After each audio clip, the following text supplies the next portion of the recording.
이재명 대통령이 유엔 총회 기조연설에서 평화공존과 남북 공동성장을 목표로 한 한반도 평화구상 엔드 이니셔티브를 밝혔습니다. 구테르스 유엔 사무총장도 엔드 이니셔티브가 한반도 평화에 기여하길 바란다며 지원에 나서겠다고 화답했습니다. 김해공항에서 입국이 불허된 기니 국적 남성이 5개월째 머물고 있습니다. 이 남성은 난민 심사를 받게 해달라며 소송을 제기해 승소했습니다. 경관 훼손 논란 속에 한 차례 처리됐던 이기대 아파트 건립이 1년도 안 돼 재추진됩니다. 부산시는 이기대 아파트 건립 시위를 내일 개최합니다.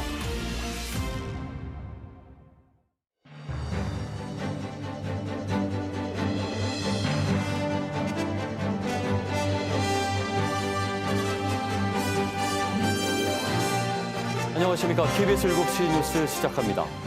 이재명 대통령이 세계 최대 다자 외교 무대인 유엔 총회에서 첫 기조연설에 나섰습니다. 이 대통령은 빛의 혁명을 통해 내란을 극복하고 민주 대한민국이 돌아왔다고 국제사회에 선언했습니다.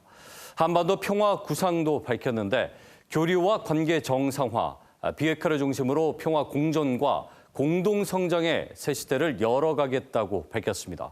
첫 소식 이현 기자의 보도입니다.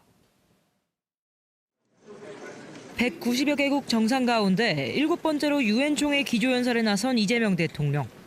이 대통령은 민주주의가 위기에 처할 때마다 대한민국은 불굴의 저력으로 일어섰다고 말했습니다. 지난 겨울 내란의 어둠에 맞선 빛의 혁명은 유엔 정신의 빛나는 성취를 보여준 역사적 현장이었다고 강조했습니다. 유엔 총회에서 세계 시민의 등불이 될 새로운 대한민국이 국제사회에 완전히 복귀했음을 당당하게 선언합니다. 이 대통령은 유엔이 표방하는 자유와 인권, 포용과 연대의 가치를 수호하는 글로벌 책임 강국으로 역할을 다하겠다고 밝혔습니다. 평화 공존과 공동 성장을 목표로 한 한반도 정책도 제시했습니다. 상대의 체제를 존중하고 어떠한 형태의 흡수 통일도 추구하지 않으며 일체의 적대 행위를 할 뜻이 없다는 세 가지 원칙을 바탕으로 END 이니셔티브 구상을 내놨습니다. 교류, 관계 정상화, 비핵화, 즉 END를 중심으로 한 포괄적인 대화로 한반도에서의 적대와 대결의 시대를 종식하고 이 대통령은 비핵화는 엄중한 과제지만 단기간 해결되기 어렵다는 냉철한 인식하에 합리적인 방안을 모색해야 한다고 강조했습니다. 핵과 미사일 능력 고도화 중단부터 시작하여 축소의 과정을 거쳐 폐기에 도달하는 실용적, 단계적 해법에 우리 국제사회가 지혜를 모아주시기 바랍니다. 한편 이 대통령은 인공지능이 주도할 기술 혁신이 기후위기 같은 전 지구적 과제를 해결할 수 있다며 책임 있는 이용을 강조했습니다. 이 대통령은 내일은 한국 정상 가운데 처음으로 유엔 안보리 공개 토의를 주재합니다. 뉴욕에서 KBS 뉴스 이희연입니다. 미국 뉴욕을 방문 중인 이재명 대통령이 기조연설을 마친 뒤 유엔 사무총장을 접견했습니다. 이 대통령은 한반도 평화와 안보는 국제사회 평화, 또 안보와 연계돼 있다며 유엔의 지원을 당부했습니다. 또 우즈베키스탄, 체코와도 연이어 정상회담을 갖고 협력 강화 방안을 논의했습니다. 이어서 손서영 기자입니다. 기조연설을 마친 이재명 대통령이 안토니오 구테르스 유엔 사무총장과 만났습니다. 이 대통령은 한반도 평화와 안보는 국제사회 전체의 평화 안보와도 연계돼 있다며 대화와 협력의 장으로 나아갈 수 있도록 유엔의 지원을 당부했습니다. 구테르스 사무총장은 우리 정부의 대북 정책을 현명한 접근으로 평가하면서 유엔도 적극 지원해 나가겠다고 밝혔습니다. 대통령님의 한반도 END 이니셔티브에 공감하며 이 이니셔티브가 한반도의 안정과 평화에 기여하기를 바란다는 메시지를 전달해 왔습니다. 이 대통령은 이어 우즈베키스탄, 체코 정상과 차례로 만나 정상회담을 가졌습니다. 우리 대한민국에서는 체코가 프라하 때문에 아주 유명한 거 혹시 아십니까? 이 대통령은 특히 체코 대통령과는 두코바니 원전 사업을 비롯한 양국의 협력 확대를 집중 논의했습니다. 페트르 파벨 체코 대통령은 한국 수력 원자력의 두코바니 원전 건설 수주에 대해 한국 기업의 우수한 능력을 높이 평가한 것에 기반했다고 언급했습니다. 양 정상은 불공정 계약 논란 등이 제기된 미국 웨스팅하우스 관련 논란은 언급하지 않았습니다. 미국 내 외교안보 오피니언 리더들과의 만찬으로 공식 일정을 마무리한 이 대통령은 내일도 유엔 총회 일정을 소화합니다. 이번 유엔 총회는 사실상 이 대통령의 다자 외교 공식 데뷔전이라 볼 수 있는데 내일도 프랑스와 이탈리아, 폴란드와 연쇄회담을 이어가며 접촉면을 넓힐 계획입니다. 뉴욕에서 KBS 뉴스 손서영입니다. 조희대 대법원장 청문회를 둘러싼 정치권의 공방이 거세지고 있습니다. 민주당은 조 대법원장의 청문회 출석과 사퇴를 촉구하며 압박을 이어갔고, 국민의힘은 사법부 파괴, 입법 쿠데타라고 비판했습니다. 한편 내일 본회의를 앞두고 정부조직법 개정안이 법사위를 통과했습니다. 보도에 박영민 기자입니다. 조희대 대법원장 청문회 개최에 거리를 뒀던 더불어민주당 지도부. 조 대법원장의 오만과 자만이 부른 자업자득이라며 청문회 개최 방침을 분명히 했습니다. 청문회에 출석해 입법부의 권한 행사에 협조하라면서 당내 일각에서 제기되는 조 대법원장에 대한 탄핵론에도 힘을 실었습니다. 부정비리, 국정농단, 내란 사태 등 불의한 대통령들을 다 쫓아냈습니다. 대법원장이 뭐라고 이렇게 호들갑입니까? 국민의힘은 헌정 파괴이자 입법 쿠데타라고 강하게 비판했습니다. 음모론에 기대어 나라의 근간을 흔드는 것이야말로 내란 행위라면서 민주당을 향해 괴담에 근거한 망신주기 청문회를 중단하라고 촉구했습니다. 이성을 잃고 광기로 치닫는 더불어민주당이 제발 이쯤에서 멈추시기를 다시 한번 강력히 촉구드립니다. 의혹을 제기한 유튜브 채널 등을 증인으로 불러 음모론 청문회를 열자고 역제안하며 떳떳하면 청문회에 응하라고 맞섰습니다. 국회 법사위에서는 검찰청 해체 등을 담은 정부조직법 개편안이 범여권 주도로 통과됐습니다. 국민의힘은 위헌 소지가 있는 법안이 졸속 처리되고 있다고 비판했고, 더불어민주당은 검찰권 남용을 막기 위한 것이라며 후속 대책 마련을 정부에 주문했습니다. 내일 본회의에서 민주당은 정부조직법 개편안 등 4개 법안을 처리한다는 방침인데, 국민의힘은 쟁점 법안들에 무제한 토론 필리버스터에 나서기로 결정했습니다. KBS 뉴스 박영민입니다. 20여 년 전 제작된 톰 행크스 주연의 영화 터미널 기억하시는지요? 영화 속의 주인공은 난민 자격을 인정받지도 또 복잡한 전국의 모국으로 돌아가지도 못해 공항에서 삶을 이어갑니다. 이 영화처럼 아프리카 기니인이 실제 5개월째 김해공항에서 난민 생활을 이어가고 있습니다. 어떤 사연인지 전영석 기자가 들어봤습니다.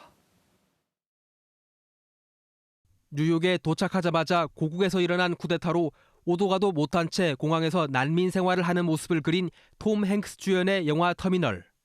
1970년대 왕정 반대 운동으로 이란에서 추방당했다고 주장하며 1988년부터 18년간 공항에 갇혀 지낸 실존 인물의 영감을 받아 만들어진 영화입니다. 이런 영화 같은 난민의 삶이 김해공항에서 똑같이 일어났습니다. 지난 4월 말 김해국제공항에 도착한 아프리카 기니 출신의 30대 남성. 지난해 167개국 중 민주주의 지수 149위에 가 기니를 떠나 김해공항에 도착했습니다. 난민 신청을 했지만 돌아온 건 심사를 받을 자격도 없다는 불회부 결정. 이 때문에 이 남성은 오도 가도 못하고 152일째 공항에 갇혀 지내고 있습니다.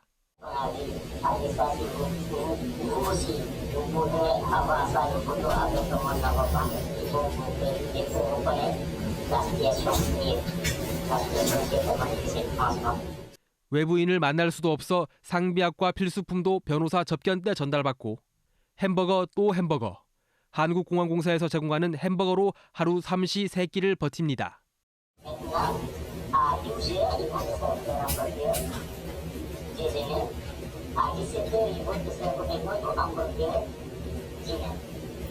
남성은 반정부 시위에 참여했다가 체포 조사 과정에서 폭력을 당했고 기니의 정치적 박해를 피해 한국으로 도피한 난민이라고 주장합니다.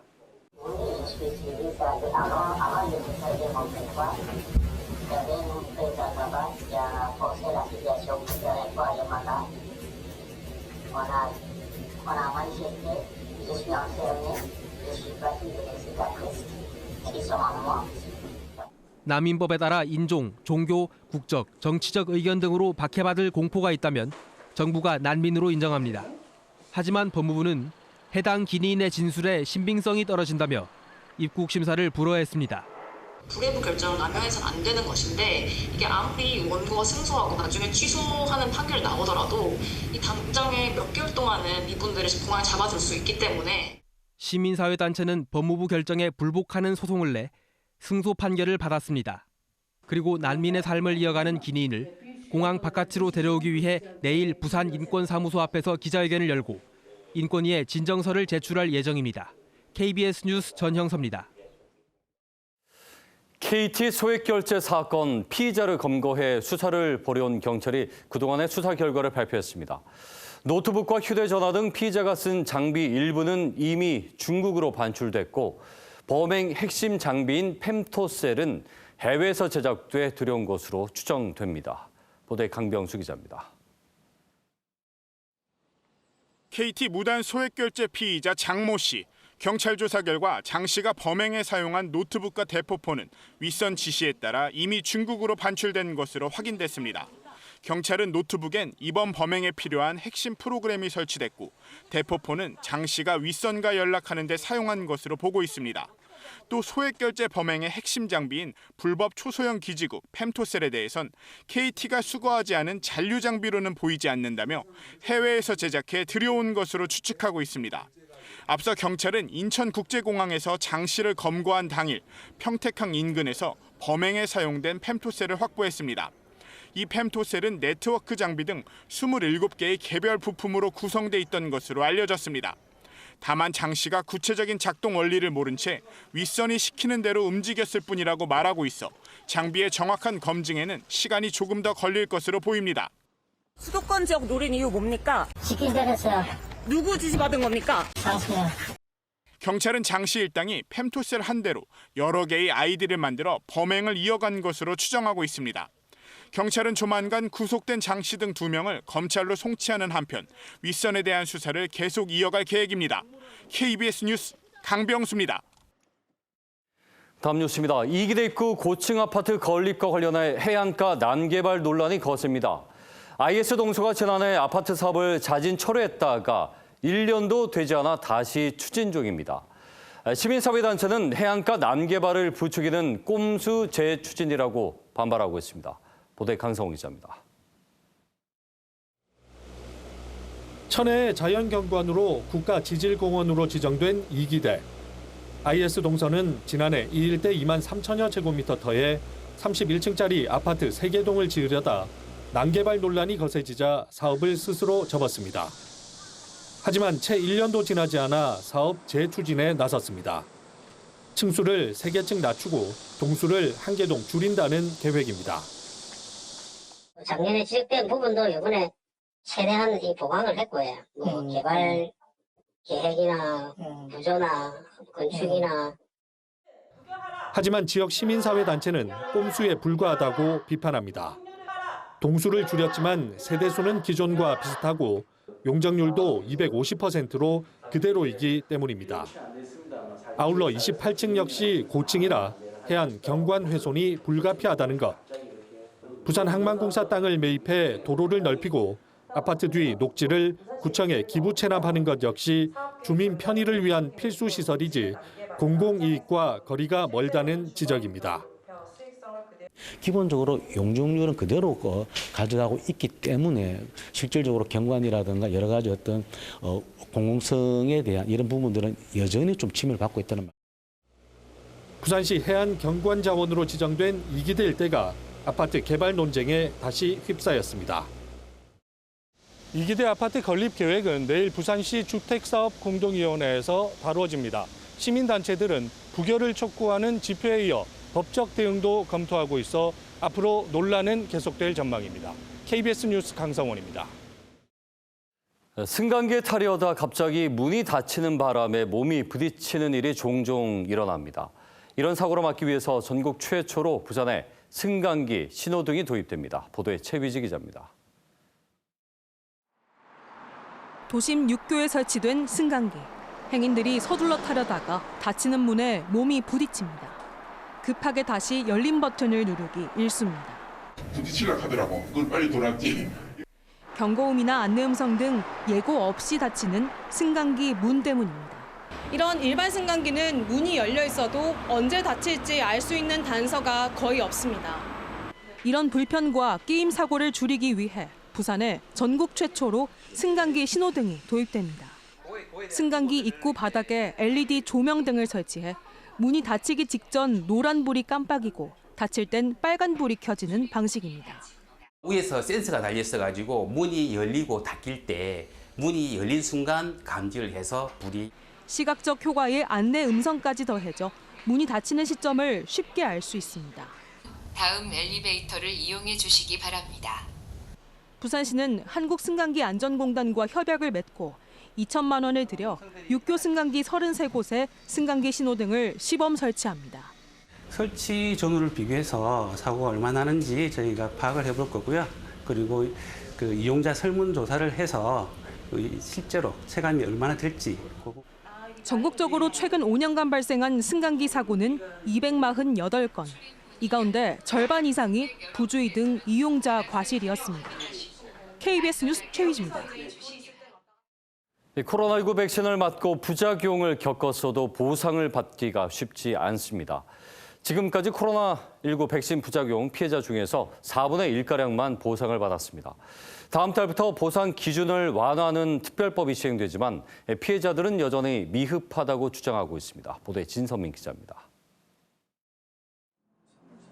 4년 전 병원에서 일하던 26살 김지용 씨는 아스트라제네카 백신을 맞았습니다. 10시간 만에 사지 마비 증상이 찾아왔고 지금까지도 부작용에 시달립니다. 피해 보상을 신청했지만 인정되지 않았습니다. 이런 상황이 발생했으면 책임을 져줘야 되는 게 맞는 건데 그걸 계속 회피한다는 생각밖에 안 들었어서 제일 원망스러웠던 건 국가였던 것 같아요. 지난 5년간 코로나19 백신 부작용으로 피해 보상을 신청한 10만 명 가운데 약 25%인 2만 4천여 명이 보상을 받았습니다. 백신을 맞은 뒤 숨진 이들 중에 보상을 받은 건 1%에 불과했습니다. 보상 문턱이 높다는 지적에 올해 4월 국회에서 특별법을 만들었고 다음 달 시행됩니다.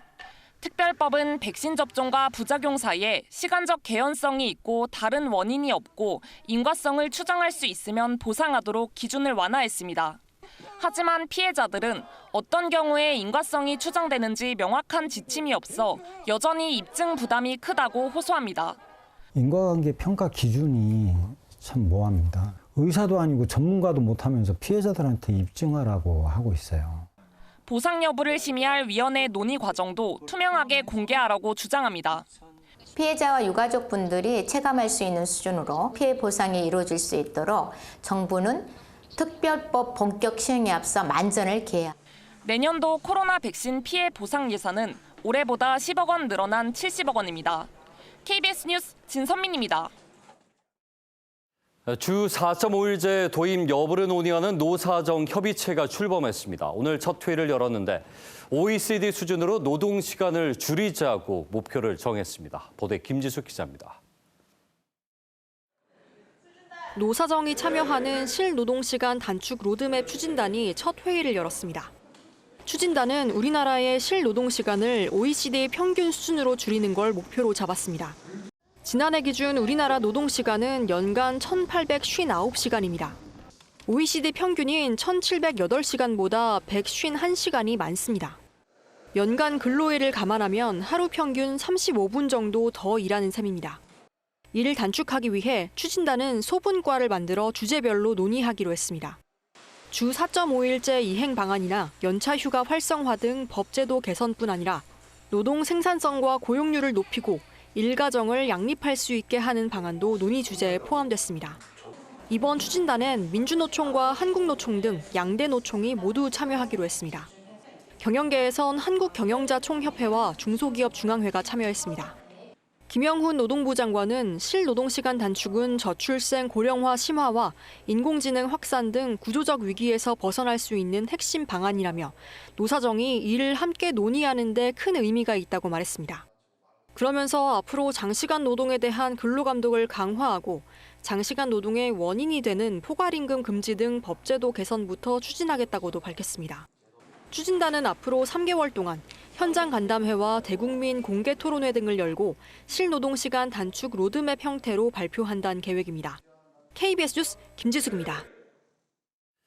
KBS는 신인 감독을 발굴 지원하기 위해 지난 2018년부터 부산국제영화제와 함께 KBS 독립영화상을 수여하고 있습니다. 올해에도 한국 영화를 이끌 쟁쟁한 감독의 작품 12편이 후보에 올랐습니다. 보도에 장성기 기자입니다. 학교 안 사육장에 오리, 토끼, 닭 돌보는 일에 더 진심인 고3 여고생 4인방. 학교가 사육장 철거를 결정하자 동물 이주 작전을 펴고 좌충우돌 그녀들만의 유토피아 건설에 나섭니다.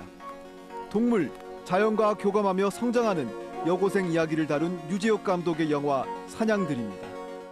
유 감독은 앞서 5년 전 부산국제영화제 비전 부문에 초청된 라인크라임으로 KBS 독립영화상을 거머쥐었습니다. 감독 데뷔 후 7년 만에 받은 상이었습니다.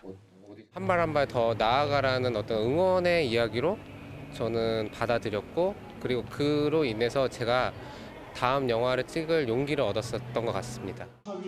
KBS와 부산국제영화제가 공동으로 한국 독립영화를 조명하고 신진 감독을 발굴하는 KBS 독립영화상, 올해로 8회째를 맞았습니다.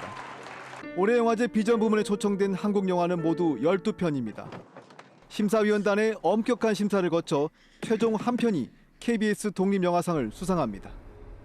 KBS 독립영화상은 영화제에서 오랫동안 신인 감독을 발굴하는 데 많은 기여를 해왔다고 생각합니다. 그래서 앞으로도 좀 연속성을 가지고 지속적으로 후원을 하면서 KBS는 영예의 독립영화상 수상작을 KBS 프로그램 독립영화관을 통해 안방 시청자들에게도 선보일 예정입니다. KBS 뉴스 장성길입니다. 다음 뉴스입니다. 부산구치소 20대 수감자 사망과 관련해 교정당국의 조사 결과 집단 폭행이 있었던 것으로 전해졌습니다. 이 교정당국과 유족 등에 따르면 사건 직전 수감자는 앉아서 졸고 있었으며 같은 방 재소자 3명이 수영복 가위와 수건으로 수감자 눈을 가린 뒤 집단 폭행을 한 것으로 확인됐습니다.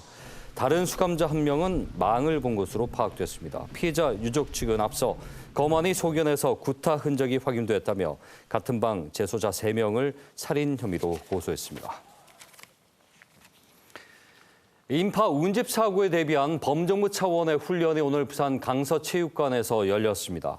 행안부가 주도한 오늘 레디코리아 훈련은 지역 축제 개막식 도중 폭발 사고를 가정해 경찰과 소방 등 관계기관들이 인명구조와 화재 진압에 대응하는 순서로 진행됐습니다. 이번 훈련은 다중 운집 인파 사고가 재난 유형에 포함된 이후 이뤄진 첫 번째 범정부 차원의 대응 훈련입니다. 도모헌 개관 1주년 기념행사가 오늘 수영구 도모헌 정원에서 열렸습니다. 도모헌은 옛 부산시장관서였던 열린 행사장을 새 단장해 40여 년 만에 시민에게 개방한 복합문화시설입니다. 지난해 9월 24일 개관 이후 최근까지 도모헌의 누적 방문객 수는 30만 명을 넘어섰습니다.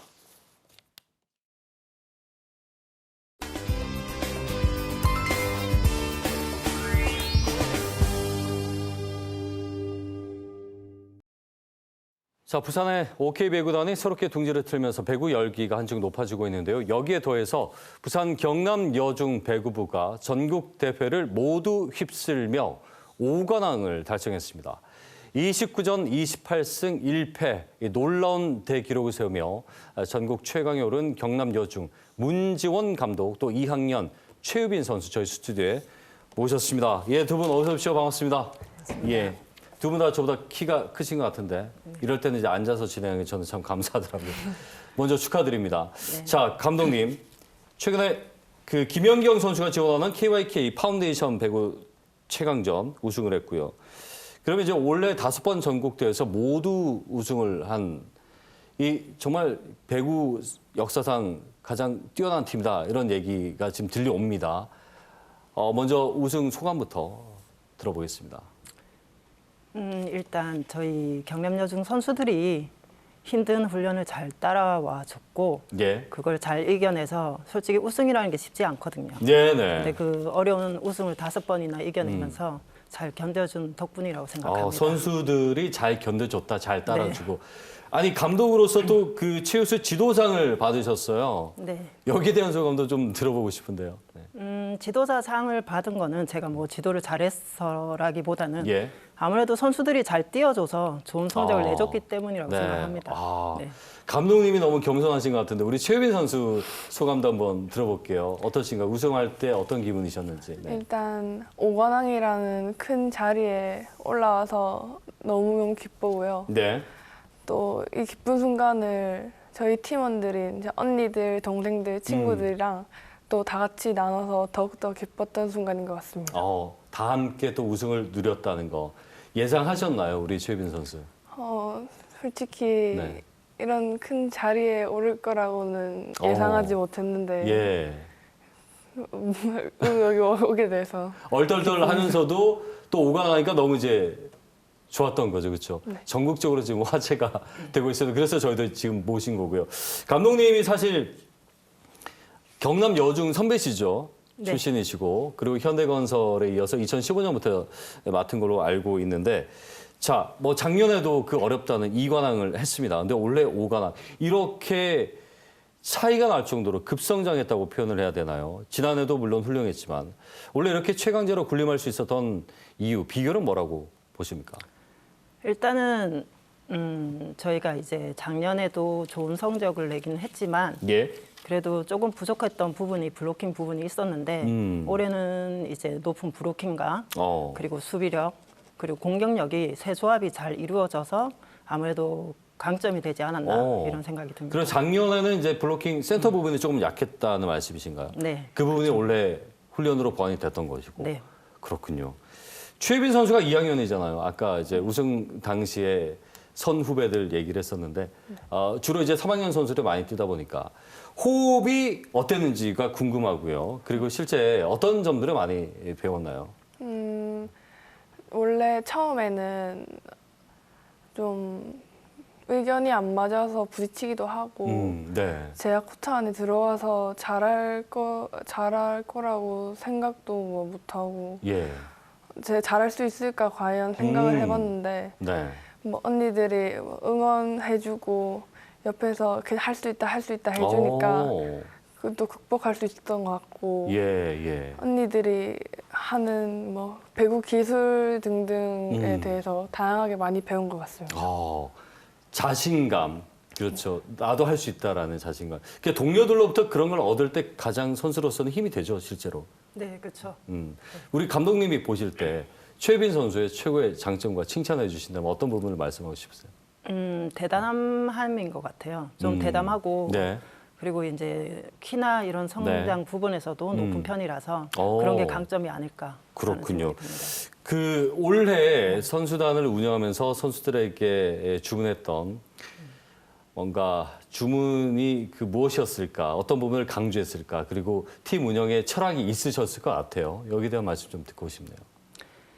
저는 이제 훈련 방식에 있어서 애들이 코트 안에서 뛰는 건 선수이기 때문에 네. 선수들이 스스로 생각하고 창의적으로 뭔가 도전하고 이겨내는 방법을 배워야 된다고 생각을 하기 때문에 그런 부분에서 아무래도 조금 강조를 하는 편이고요. 네, 스스로 생각할 수 있는 배구를 하게 만드는 것 같아요. 그렇군요. 네. 근데 5관왕을 할 정도면은 사실 보이지 않는 피와 땀이 얼마나 많았을까 싶은데 네네. 예, 우리 최유빈 선수 옆에 있긴 하지만 훈련을 다른 팀보다는 강하지 않았을까라는 생각을 해요. 어느 정도로 훈련 강도를 하셨는지 또 궁금하네요. 최대한 훈련을 하려고 노력을 하는 편이고요. 시간을 할애를 하려고 하는 편이고 아무래도 다른 팀보다는 훈련 양이 조금 더 많지 않았나 생각이 듭니다. 우리 최유빈 선수가 잠깐 감독님을 쳐다봤어요. 실제 선수로서는 어떤가요? 힘들지 않으신가요? 훈련 시간이 많은 건 맞지만 다른 팀보다는 조금 더 자유롭고 화기애애한 그래요. 네. 근데 또 실제 서로 믿은 것 같아요. 그렇죠? 네. 성과가 나타났으니까 감독님의 방법이 옳았다는 걸 다시 한번 증명을 하신 거고요. 우리 최유빈 선수는 배구를 언제 시작을 하셨나요?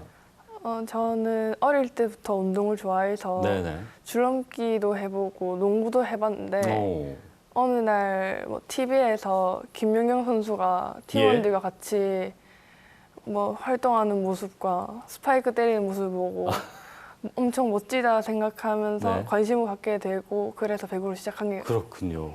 그러면은 공격수 우리가 이제 스파이크를 때린다는 지금 레프트에 위치해 있죠. 그렇군요.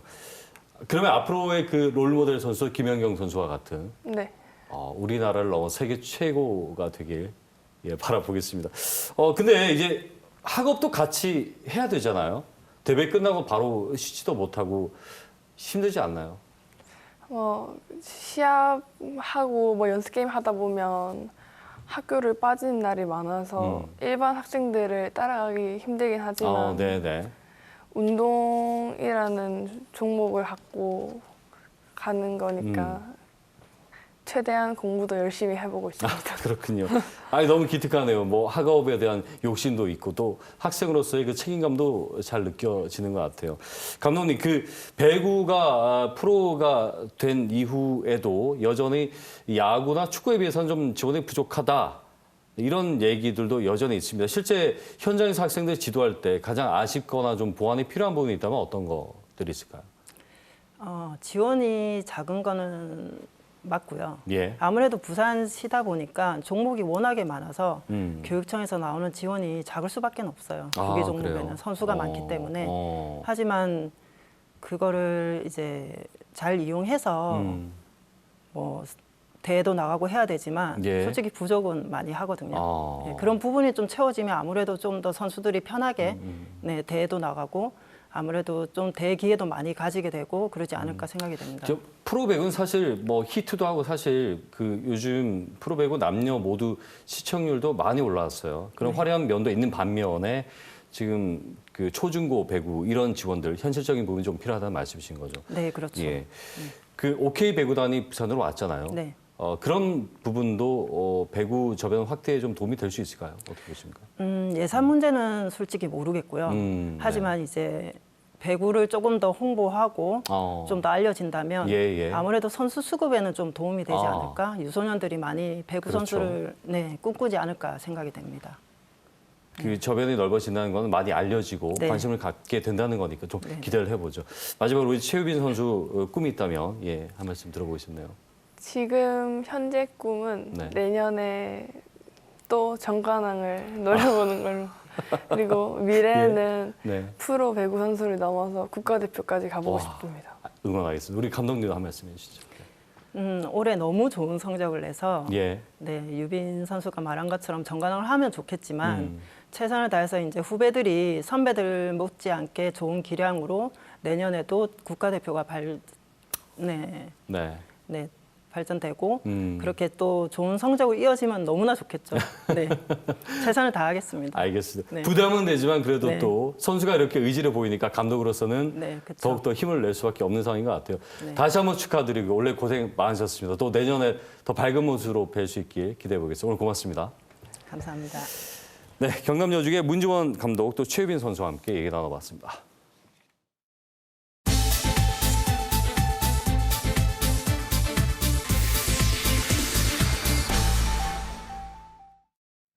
지난 15일 스페인 마드리드에서는 미국과 중국 간 고위급 무역 협상이 열렸습니다.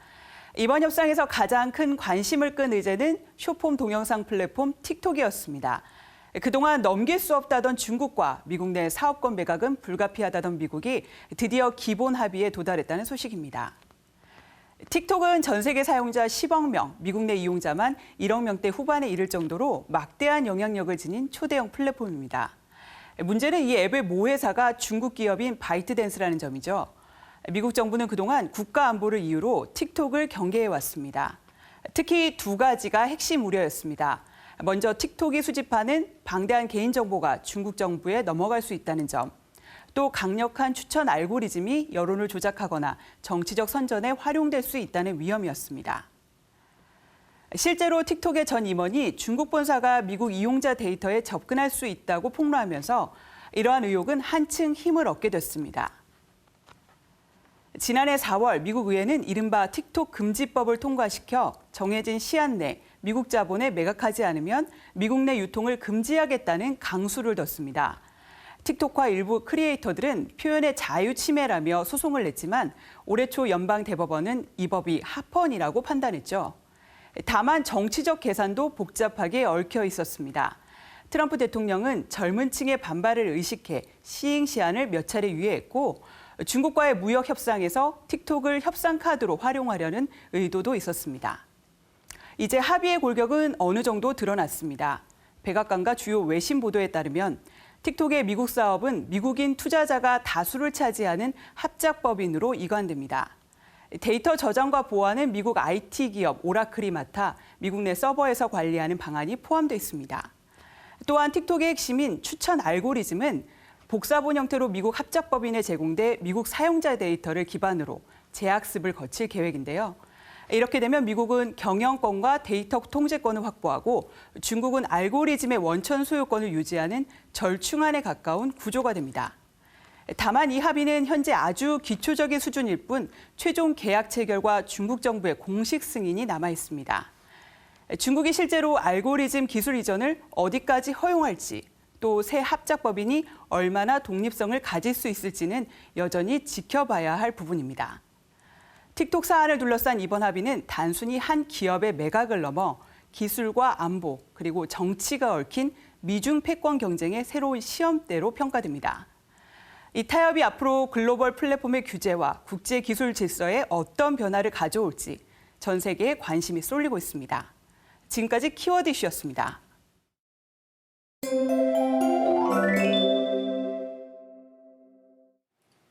다시 가을비가 내리고 있습니다. 지금 서해상에서 발달한 커다란 비구름대가 다가오면서 서쪽 지방을 중심으로 시간당 10mm가 넘는 비가 강하게 쏟아지고 있습니다. 특히 오늘 밤부터 새벽 사이 이들 지역으로는 집중호우가 예상되고요. 현재 부산은 흐린 하늘 아래 약한 빗줄기가 오락가락을 반복하고 있습니다. 부산에서도 내일까지 5에서 최대 40mm 안팎의 비가 가끔씩 내리겠습니다. 오전 중으로 수도권과 강원 지역의 비는 대부분 그치겠고요. 충청 이남은 오후부터 차츰 잦아들겠습니다. 비구름이 물러간 뒤에도 비 소식이 잦습니다. 금요일인 모레도 5mm 안팎의 비가 내릴 전망이고요. 다가오는 주말에도 또다시 전국에 비가 내리겠습니다. 자세한 지역별 기온 살펴보겠습니다. 내일 아침 기온 대부분 지역이 23도에서 24도 안팎으로 시작하겠습니다. 낮 최고 기온은 부산이 29도, 울산이 28도, 양산이 30도 안팎으로 비가 내리면서 습도가 높아져 다소 후텁지근하게 느껴질 수 있겠습니다. 당분간 해안가에서 높은 너울을 주의하셔야겠고요. 바다의 물결은 먼바다에서 최고 3.5m까지 매우 높게 일겠습니다.